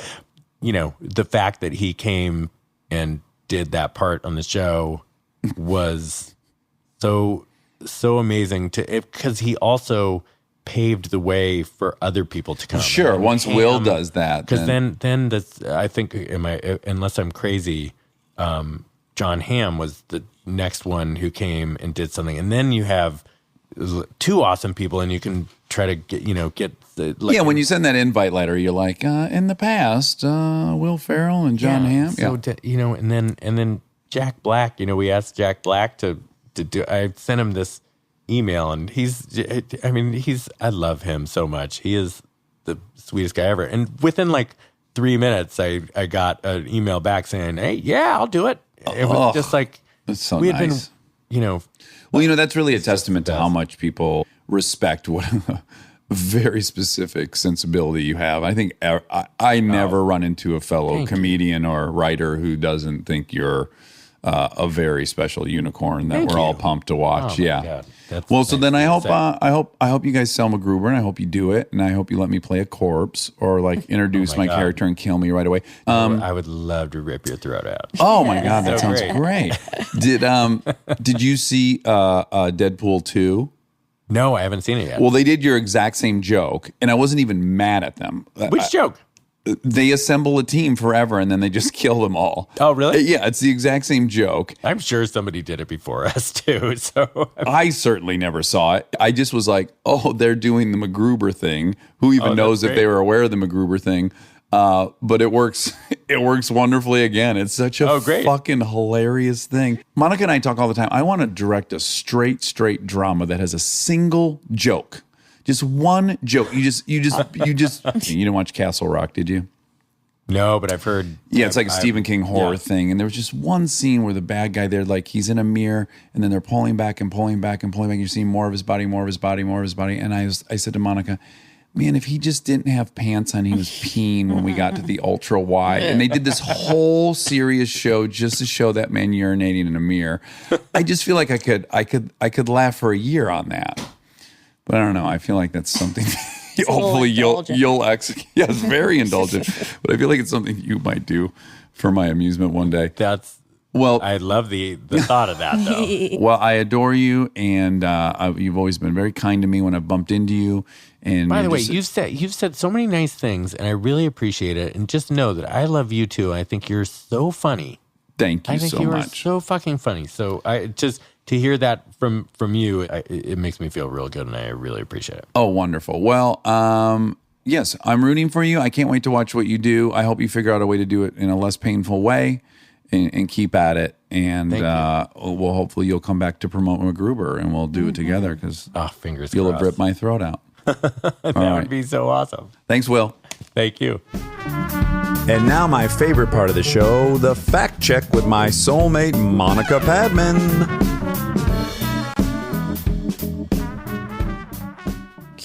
So just to bring everyone up to speed, Rob is leaving the attic to go pee in a portable potty on the construction site that is our future home. I think that's relevant information, don't you? Sure. People would be interested to know that. Now that he's not here, we can wonder out loud if he's really going number 2. Yeah. Did you notice he walked in a weird way on the way out?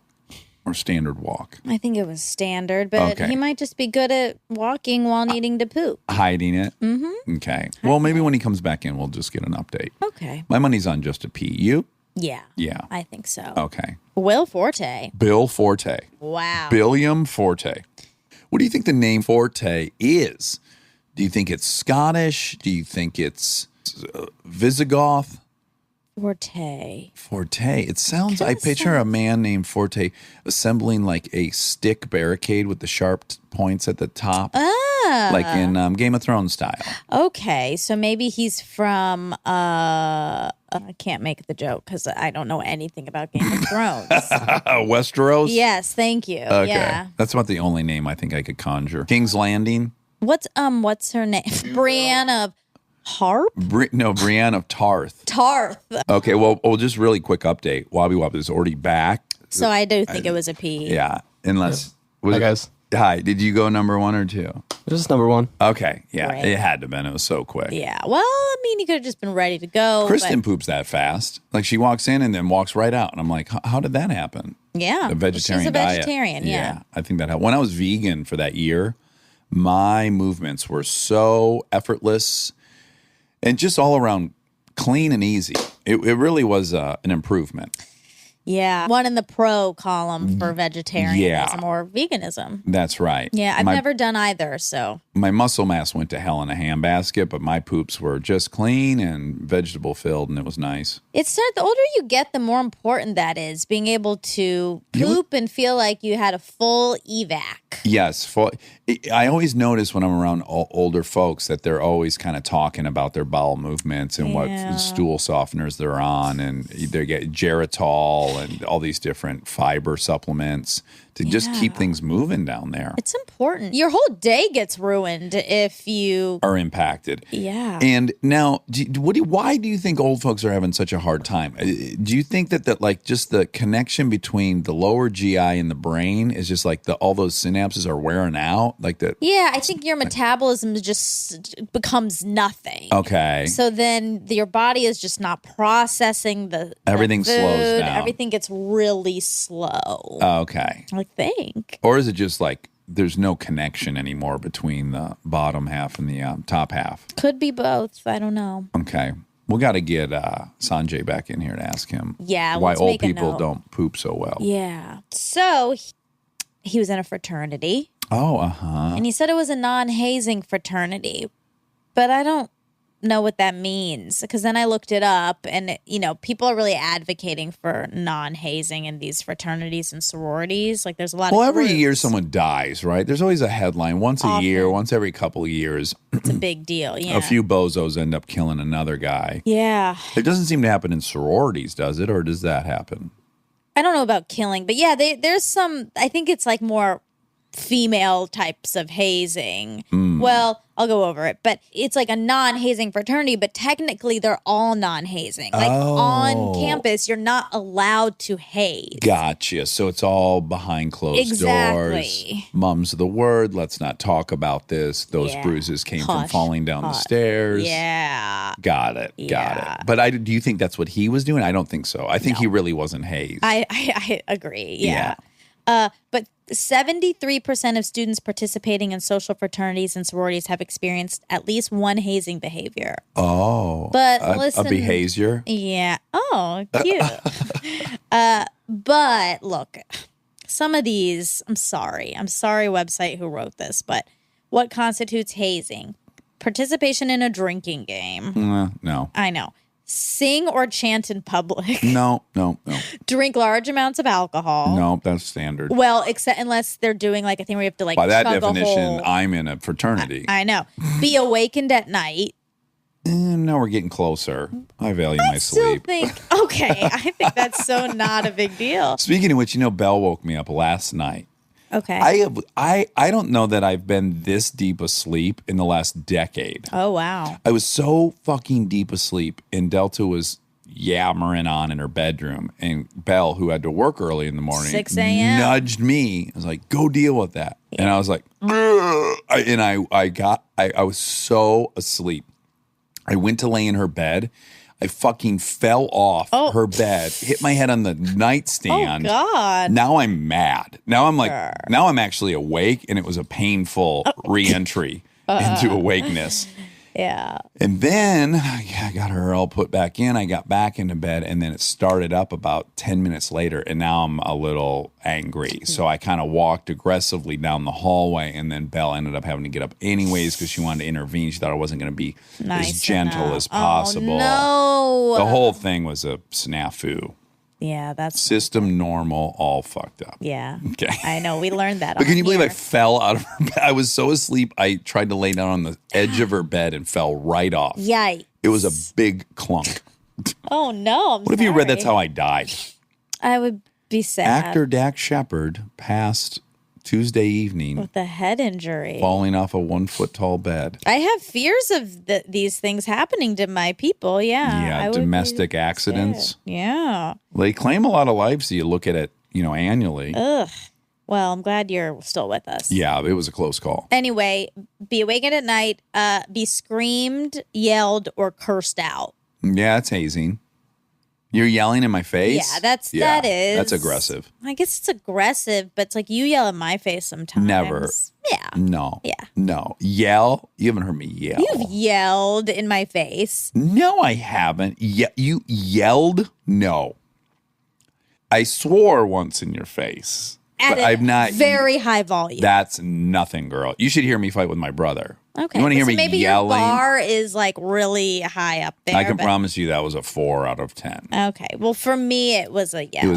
I'm just saying, people yell at each other. I yell at my parents all the time. Am I hazing them? Good question. I would say so. Maybe I am. Yeah. They Maybe really I want to am. be in your sorority. Yeah, they should. It's a really cool It's one. pretty cool. That's pretty cool. But yeah, come on. Drinking game that's not hazing. That's a Friday night It's fun. at a university. Yeah. It's called fun. Yeah, it is. They didn't even list any that are actually hazing, like fucking, lighting people on fire, hitting them with a pillowcase full of soap bars. I guess the drinking large amounts of alcohol, like sometimes they have to like chug like a whole Sure, and like they could handle die. and you could die. Yeah, that's true. That's bad. Don't chug a whole handle. Sing or chant in public, you do haze me about that. You're trying to get me to sing in public all the time. That's true. Yeah. I'm just trying to get you to sing, period. Because you sing pretty. Thank you. Yeah, and it's frustrating that you won't do it. Is it frustrating or is it like No. I can see the smirk on your face. Like it's charming. is it like No, something no. cool about me? No. It's that you have an option at any time to delight people and you choose to keep that to yourself. Well, I'm weighing. It's like, how happy is this going to make that person versus how uncomfortable is it going to make me? It's going to make me more uncomfortable than the happiness it's going to provide. So are you saying if I was ever in a really terrible mood that you'd be willing to sing to get me out of that mood? Probably. Okay. But Try not to make me because Okay. it will really make me uncomfortable. Okay. All right. But I would. Can I request a song now just so we have it all So I set can up? practice? Yeah. Okay. Sailing by Christopher Cross. Could you That's going familiarize to be a yourself? hard one. Sailing Yeah, I think takes that's... me away to where I'm going. Okay, I'll learn it. No one at a live show can ask me to sing it. I'm only going to sing it if... What if I'm crying on stage? Oh, my Wah. God. And I can't go on with the show. And the only thing that'll help is if you sing either Ride Like... I'm changing it to Ride Like the Wind. Which one's that? We heard it in the pool on Sunday. Oh, In fact, Delta song? Yes. Gonna ride like the wind to be free again. And I got such a long way to go. And then Michael McDonald is comes in. that the one? Such a long way to go. Oh, another Christopher Cross. You Yeah, really Chris want Cross is very soothing. Okay. All right, I'll work on it. Roy Orbison died at age, he didn't know 52 or 53. 53. And Wilford Brimley was Oh, boy. 51 when he was in Cocoon. Oh, my goodness. And they're That's 7 playing- years away from me. Oh, yeah, that's true. And Oh, then- my gosh. I might be in a reboot of Cocoon in 7 years. And that's 3 years younger than Seth. Seth. Oh, Seth from Blessed Seth. Well, no, I'm guessing about Seth's I age. know. Yeah. Still. I learned some deets about Seth.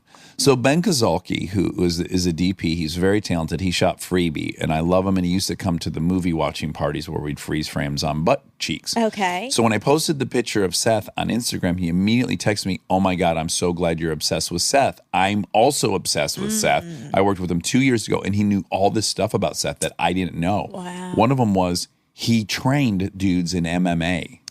Oh, wow. Yeah. Okay. Yeah, so that just notched it up even a bit further for me. Okay, so if he's on an airplane with and you're on the airplane, No, then he should be in charge of tackling the terrorists. well, no, That's his this isn't job. a terrorist attack. No, I'm just telling you what he would be great at. Like if someone they come over the, is anyone on board an MMA fighter? We have terrorists approaching the cockpit. Seth should leap up and get to going, get to working on these terrorists. Okay, if they come over the last, are there any pilots on board? Please raise your hand or hit your call button. No call buttons. Okay. Second to that, is anyone really proficient with driving machinery? Hit your call button. I'm hitting my call button. Yeah, you should. Do you Okay. think he would? I have no. I don't know. I don't think he hangs his hat on his vehicular proficiency. But boy, is he good on the eyes. Easy on the eyes. Yeah. Yeah. Anyway, so I want you guys to procreate so bad. Oh have my to cut God. I that. can't even imagine getting what the married. skin color would be. It's okay if he's getting married. I still want you to procreate. He can still get married. well, that's not fun for me. Why? I'm raising the kid. This is my kid for you. You guys procreate, and I will raise this Okay, kid. but it's not fun for me to have sex with someone one time who's in love with somebody else and getting married. Oh, I disagree. I think that could be a real pleasurable experience. Just don't think about his pending nuptials while you guys are. Yeah. If the whole thing is for science, you know, Sure. like if it had been decided that you two both individually have the most appealing skin color anyone's ever seen on planet Earth, if that was a fact, that was a scientific fact that Sanjay came up with. Okay. And America said we need to see this skin color preserved. You guys need to procreate Yeah. so that we have a high watermark, so we know how to compare all other skin colors against. Okay. You guys have to do it for America. Okay? Okay. I would do it. And it could be But pleasurable, right? Yeah, it would be great. Yeah. Okay. And then I'd probably be sad after. Why? Because what if I liked him and then he had to go get married? That's true. That could be That saddening. sounds But what- 99% possible. Sure, but what if you were just like, I don't even think I would want to date him, but that was physically just what an experience. Yeah, that'd be great. Yeah, I'm kind of fingers crossed that that's the outcome. Okay. Where you were like, that was not a waste of time. No, I don't think it would be a waste of time. I think Right. it'd be a fun time. Yeah. Yeah, I do. He looks good at it. If I could go a step further. Please procreate with him. I guess that's all. I think that's the way we could finish. Okay. Okay. Great. Walter Brimley was 51. Walter Brimley. Is that his name? Oh my goodness. Wilford Walter Brimley. Brimley. That's great because it kind of combines Walter Matthau and Wilford I Brimley. can't believe you laughed so hard at that. That was great because I got confused. I'm like, I thought you were completely changing subjects. You're like, okay, so Walter Brimley. I thought you were saying like the quarterback for the Browns or something. Oh, Okay, so said it Wilford wrong. Brimley, Wilford diabetes. Brimley was 51 in Cocoon, but Which is too young. We agree that he's living in a retirement community. right. The premise is that they live in a retirement community. And they find these cocoons in the pool, and they swim in the water with the cocoons in the pool, and it makes them young. The whole thing is a Fountain of Youth movie. It's Oh, it is? Yes, it's great. Oh, then it does make sense. It doesn't make any sense. They're supposed to be like 70. That's the whole appeal, Right, but is that then they're they- old and they get young and virile and tough. But is that why they have to also look kind of young? Well, that's interesting. So you were thinking like just logistically they had to have someone who could play young and virile. Exactly. If the whole Well, premise is that they end up looking young, they had to look young. Okay, then even in that scenario, which I could buy into, they should have aged them up. Yeah. mean, That was he's probably, just- was that before old age makeup? This is very similar to Golden Girls. Those women were not old. Like when you really look at their ages now, they Yeah. weren't grandmas, right. you know? How old? Like in their 50s? Yeah. Hmm. I wish I had their exact ages, but yeah, there many of them were in their 50s. So people go live in retirement homes? I don't think they do. I don't think that before 65 people don't go to retirement But I mean, communities. but do they at 65? Yeah, on their 65th birthday, they move to a retirement community. Really? Well, just, that's when people get Social Security and stuff. Yeah, but so people are doing that. In my opinion, I thought that people generally move into a home of some sort once they can't like really function on their own anymore. Well, that becomes assisted living. That's a nursing. Nursing home or assisted living. But these people are on their own. They lived in individual homes in a retirement But I'm asking, community. do people do that in life? Is that Go to real? retirement communities? Yeah. Absolutely. When I went with Trevor Robinson to see his grandma, she lived in a retirement community in Arizona. My step-grandparents, Barton's parents, they lived in a retirement community in Did. Florida. And Yeah. they were young. No, they were past 65. Okay, yeah, that's 65 is still youngish. I mean, like, Yeah, but what I'm saying is, so there's this whole bracket between living and working and assisted living, which is Yeah. retirement community, which is like 65 to 90. right. So all the people To in there. 79. 79 is the average age Okay. of entrance into a nursing home. Okay, great. So 65 to 79, they're in a retirement community. There's shuffleboard, there's communal pools. Okay. I guess that's they what drive I'm golf asking. carts How many around. people are doing It that? looks so fun. I told you that's my dream, is to live in a retirement community and drive a golf cart Oh, around. I mean, you do say that, and I always pictured a nursing home. No, I don't want to be in a nursing Oh. home. No, I want to be in a retirement mobile home community with a golf cart and shuffleboard and pool and hot tub and then booze and drugs. Yeah, okay. I mean, I just didn't know. Yeah, it's good. Now you know. How many people have turned down SNL? I don't know the number, but Chris Elliott, you know Chris Elliott? Yes, I do. Yeah, But he was on SNL. He was on, but he turned down the first time it was offered. Oh, to him. really? Yes. Interesting. Yeah. And also, I had to read it in two sources before I wrote it down. Okay. Jennifer Aniston apparently was offered Well, SNL. She made the right decision. She took Friends. Yeah. Yeah. Fuck yeah. Yeah. Wow. Isn't that crazy? I believe it. She was really fun. I remember right before she got Friends, she was in some show where she did sketches. I remember Oh, really? seeing, and she was super funny and broad, Really? like falling down, and there was twigs in her hair and all this stuff. Oh, interesting. Yeah. And I also read, I don't know if this is true. I hope she comes on here to tell us Mindy Kaylin. for writing, but Oh, she for did writing. The Office. That makes sense. So I think there's maybe more. I don't know, but those three are Hard kinda to big imagine ones. turning that down. Yeah. There is a whole group now of people that are younger than me that aspire as much to get on the Daily Show. Yeah. That's kind of neat. And then when he was naming all the names, I was like, yeah, they've turned out a ton of fucking stars. Awesome, Yeah. Awesome comedians. Yeah. It is a a mill to get your own show. Totally. Yeah. I do wonder, I don't think so, but I wonder if I was 15 years older, if I would have been pursuing The Daily Show. I don't think so. I still don't think think I so. was trying to be on SNL, but it is curious. It's I don't interesting. feel like you were, ironically, that interested in like making people look silly, which often that happens on The Daily Show, but then you did do that. Right. I did. If I never you was were in love with the choosing- premise of Punk'd. Right. Yeah. Exactly. Right. You didn't like pick it of all the shows you didn't. It was pick the one job I got offered, and I did it. Yeah. Yeah. So I don't think if you were choosing between SNL and The Daily Show, you would choose that route because it's a little more that route. Yes. Would you? I don't know. And I don't think my shtick was acting super serious, Yeah. but funny. Right. Although I don't know, though, if I came up in an age where I was watching Ed Helms and all these guys, I might have been thinking, oh, I could do that. Yeah. And maybe I would have been practicing that. True.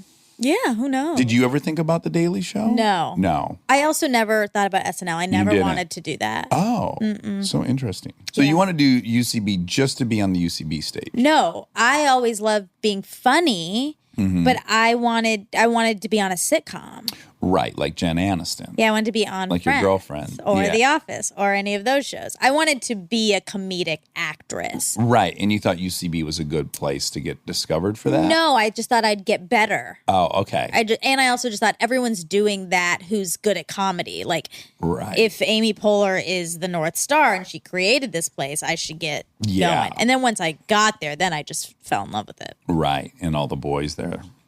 And a lot of boys there. Yeah. So many boys. Boys. Boys. Boys. Okay.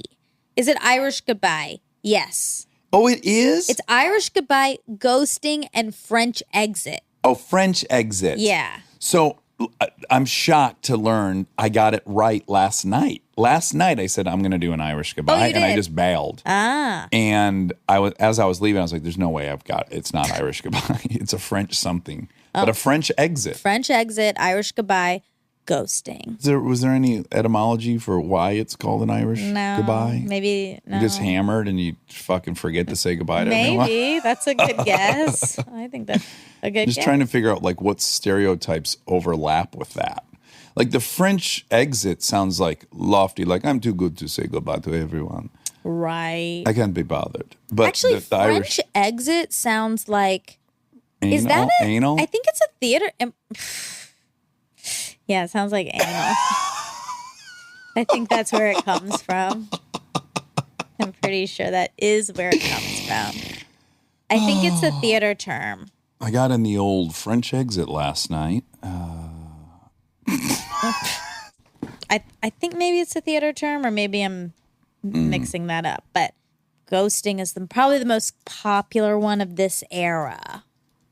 When I think of ghosting, I think of not responding to someone's text message.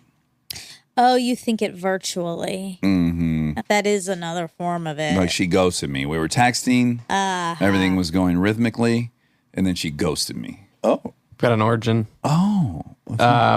The potato famine of 1845 and 1852, when the Irish fled their homeland for America. At the time, distance and technology meant that when someone went to America, they were gone forever and unlikely they would ever speak to their friends or family back home. Oh, rooted in a famine. Departure was sudden and absolute. So that's sad. But you know how you could really make it make sense is if you were at a party and they didn't have enough food.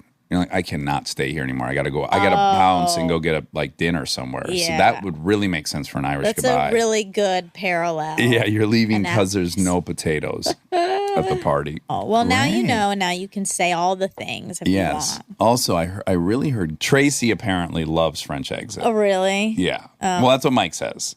What does she love about him? She loves the French Exit. I guess just the intensity of it is for her. Most women don't like a French Exit, but apparently she does. Do you think? Yeah, Tracy. Oh, that most women don't like a French Yeah. Exit. That seems to be word on the street, don't you think? I don't know. I don't know if. Like when you hear people friends talking about, the Yeah. first thing you hear is girls going like, "There's no way I'm ever doing that." Right. No French That's Exit for me. common, So yeah. that's the starter. That's So true. I have to assume that's the majority is Yeah. no stay on the highway, no French exit. I know, but I feel like they just don't want to try it, but they might like it. They might like it. You don't know until you try it, is what they say. That's what Tracy says. Or maybe there's some level of shame about it, so maybe they actually like it, but they're just playing along. Like, oh, I would never let Kyle French exit. Yeah, interesting. I'd make him go through the front door like a gentleman. Like, treat me like a lady and come through the front door. Right. Yeah. What do you make a black and tan with? Fill glass halfway with pale ale, then add stout. The top layer is best poured slowly over an upside-down tablespoon, placed over the glass to avoid splashing and mixing the layers. But I just got like Pavlovian salvation. Black and tans are so good. I don't think I like them, but You don't? On St. Patty's Day? It's too heavy. Too heavy. Okay. Yeah. Have you ever had an Irish car bomb? That's my absolute favorite. Yeah, again. It tastes like a chocolate malt Yeah. when you pound it. One time, Nate and I got it deep into. We were drinking at in Santa Monica, the O'Malley's or something. There's an Irish bar there, a pretty popular bar. We went in there. We discovered the Irish car bomb for the first time. Oh. Maybe he knew about it. I didn't. Okay. We had two. I think they were $14 or something. Geez. So I was like, look, these are amazing, but we can't afford to keep drinking these. Let's get the fuck out of here. Go up to Save On. We went to Save On. We got the Kahlua or Bailey's, and we got the Jameson, and we got the Guinness. Went back to my apartment, started doing Irish car bombs. I don't remember the end of the night, but what I do remember is waking up in the morning and walking out into the kitchen, and Nate was asleep on my futon in the fucking kitchen floor from us dropping the shot glasses and pounding and being hammered. It was just mud. The whole kitchen floor was covered in dry Gross. Kahlua and pub drought Guinness. That's Ooh, it funny. was delicious, though. Yeah. Is that the drink you'd have? But maybe, boy, if I had to pick like a drink I would have. Yeah. When you go to your retirement When I home. go to my retirement home, my penis doesn't work and I can't drive or land airplanes. Yeah. Fuck, man. A Guinness pub drought might be it. Or a Jack and Diet. Those are so tasty. You don't like them, though. No. Yeah. They're not for me. Yeah. I understand. You said people with superior memory, super memory, are also OCD. So there was a study done in New Scientist by somebody McGaw. As New Scientist noted that people with HSAM aren't necessarily better at making memories. They are better at retaining them over time. Maybe, the researchers theorized, those memories are crystallized because people with HSAM obsessively revisit the past, the same way a person with OCD might obsessively wash their hands, for example, which strengthens their memories in the process. The researchers also noted that the brains of people with HSAM, like those of people with OCD, tend to have larger caudates and pudamins. Ooh, Or pudamins. pudamins. Pudamins. Monica Pudamins. Two areas connected to movement and learning.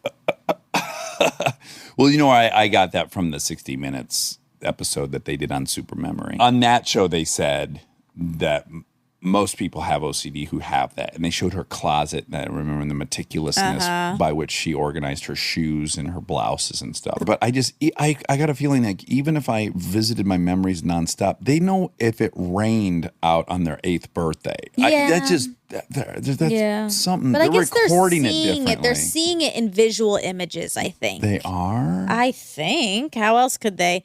That's sort of how, I mean, I do not have a super memory. I think my memory's getting bad, but I think my memory works in pictures. Like, I can often remember what people were wearing like a long time ago during a conversation. I do have, well, I'll get spatial stuff. Like, I remember exactly where I was at on a certain road when I heard a certain thing. You know? Yeah. That's curious. Yeah. But they say it's all linked mostly, though, to olfactory, right? Your smells. That's where are the most memory triggering is smells. That's which probably true. certainly Yeah. is the case for me. That's it. That's everything? Yeah. Okay. Well, happy birthday. Thanks. People don't know that your birthday is August 24th. And that it's not even close to now. Right, but they should be preparing. Oh, Oh, sure. Everyone can prepare. Should we do a live show on your birthday to celebrate? I just feel like if we could get everyone to commit to a small present under $5 and everyone brought one and that was 3,000 presents. Oh my God. That's too many presents for But me. you I don't love deserve wrapping. that. You love wrapping paper and stuff. I do. So I could just collect all the wrapping paper. Yeah, and we make could a giant we could ask people quilt. to pile them up on the front of the stage, and then you wouldn't even see us. There'd be a wall of cute presents for the mouse, and we'd be somewhere behind there. And then people would start wondering, did they hit play on a tape recorder? Have they left? And maybe we Until I did. kick through the pile of presents Okay. with the T-shirt cannon and start blasting free merch. Sounds like a great birthday for you. That's my birthday wish, is that we celebrate your birthday in that fashion. I don't want anybody to buy me presents. Okay, I that's clear. I want people to buy you presents, so you're off the hook. Also, I want someone to throw a pie at you for your birthday, like in the face, What? like the Grouch, like the Marx Brothers. Yeah, I know. I'm familiar with pie in the face. Okay, you're that old comedic trope. I'm not sure that that's what I want for my birthday, but okay, I would I'll take think it. about it. If we do a live show on January 2nd, I'll take a pie to the face. Okay, so take that's multiple fine. pies. So you can do that on your birthday. Okay, great. Great. You heard it here first. I love you. Love you too. I'm gonna French exit now.